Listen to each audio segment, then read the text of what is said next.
Our first gut health in a news episode. Today I'll talk about a group out of Spain that has linked poor gut health to non-alcoholic fatty liver disease.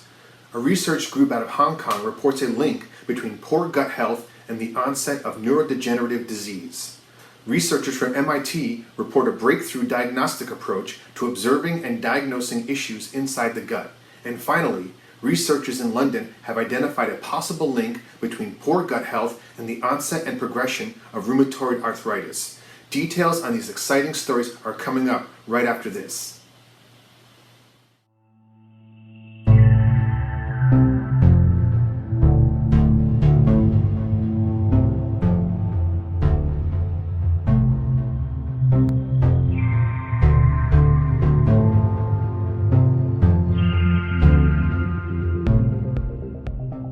Researchers in Spain performed a study of livers of obese rats and the effects of a probiotic cocktail that slows down the accumulation of fat in the liver known as steatosis.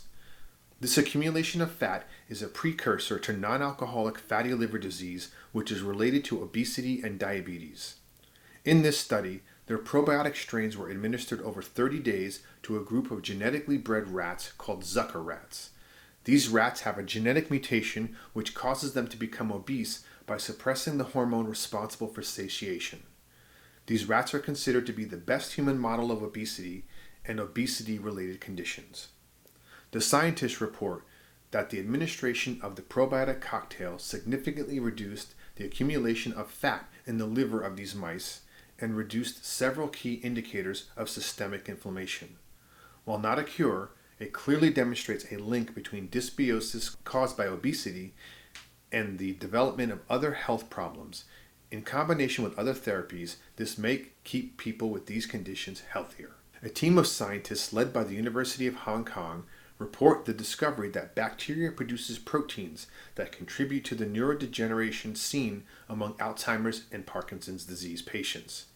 Growing evidence suggests that gut microbiota plays a critical role in the regulation and progression of neurodegenerative diseases such as Parkinson's disease and Alzheimer's disease, and this research is unraveling the mechanism involved.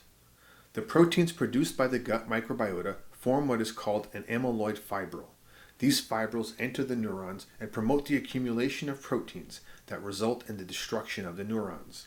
Using an animal model of Parkinson's disease, the researchers deleted bacterial E. coli genes.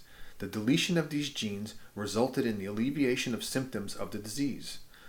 The researchers identified 38 bacterial genes, 2 of which code for the production of proteins that form amyloid curly, which is a type of amyloid fibril. They then show that these fibrils migrate from the gut to neurons in the brain and lead to the production of other compounds within the neuron to promote aggregation of destructive proteins. Deleting these genes or suppressing them through the use of drugs significantly suppressed Parkinson's disease symptoms and improved neuron function. Similar degeneration was observed with animal models of Alzheimer's disease, ALS, and Huntington's disease, implicating a common mechanism behind many neurodegenerative diseases. The researchers noted that a compound found in green tea was very effective in inhibiting the secretion of amyloid fibril proteins. This is consistent with the anecdotal observation that drinking green tea has a beneficial effect on neuron health. Research into the human gut and the microbiome has boomed over the last decade or so because scientists have learned that the overall system has a much larger impact on our bodies than previously thought. The problem is that the workings of the gut are largely a black box because it is difficult to access and study. That's changing thanks to research work out of MIT. A team from MIT have developed a hydrogel disc that encapsulates bacteria and is ingested orally. Upon excretion, these capsules can be analyzed to determine what compounds exist in the gut and to what concentration, painting a picture of overall gut health or indicating dysfunction. In order to be useful, the discs must remain within the gut for an extended period of time.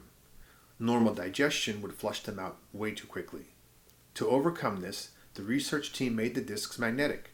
A wearable magnetic device interacts with the discs, holding them in place for up to several days. When the wearable magnetic device is removed, the discs are free to be excreted and analyzed. Quoting the article, By localizing diagnostic bacteria in specific regions of the gut, biological hypotheses and treatments can be conveniently tested in animal models, for example, through dietary change, therapeutics, or genetic alteration of host or microbes. Researchers from London have shown that damage to the gut lining plays a key role in the development of rheumatoid arthritis and could pave the way for new treatment options. Like many autoimmune disorders, scientists have been trying to determine what triggers the onset of disease. Recent research suggests that the growth of bad bacteria in the gut may play a part. Normally, the intestinal lining is an effective barrier between the contents of your intestines and the rest of your body. When the microbiota of the gut is damaged or out of balance, pro-inflammatory reactions occur, which degrades this barrier, causing our gut to become leaky and allowing passage of bacteria into the body from the gut. This enhances inflammation both in the gut and potentially in the joints. Quoting the article, our findings suggest that the intestinal lining is a therapeutic target.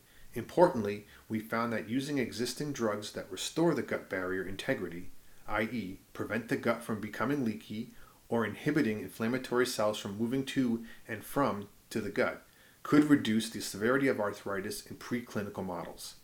Maintaining gut health, both through diet and pharmacological intervention, may be a valuable new strategy. That's all for now. We'll be back again to present more gut health news in future episodes, so stay tuned.